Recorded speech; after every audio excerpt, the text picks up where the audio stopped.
Yang perlu saya tekankan di sini bahwa keuangan perusahaan dengan keuangan pribadi atau pemilik itu harus ada pemisah.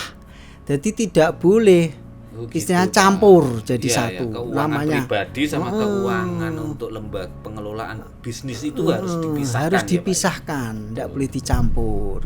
Misalkan gini, misalkan tadi butuh 30.000 itu uang pribadi misalkan.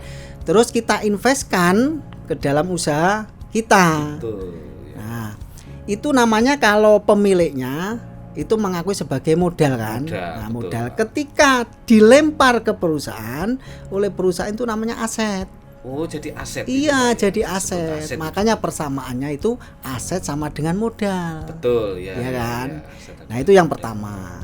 Kemudian yang kedua, ketika modalnya tidak mencapai 30.000 padahal butuh dana 30.000 untuk untuk produksi. Untuk usaha tersebut kan. Misalkan dia punya uang hanya 20.000. Ya, 20.000.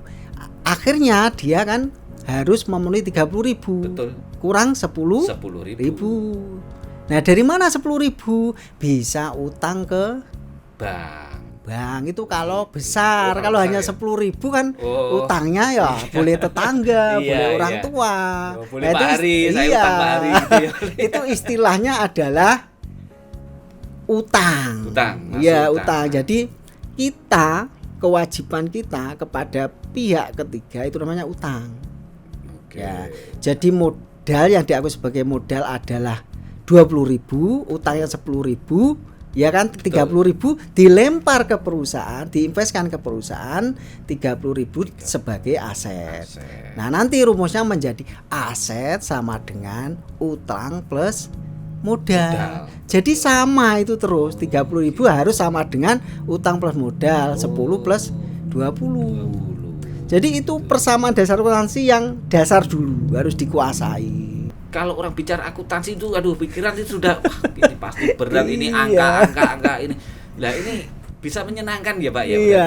Nah terkait dengan itu tadi judul kita ya. Itu judul kita cara kan asik cara asik mengelola keuangan dimulai dari remaja.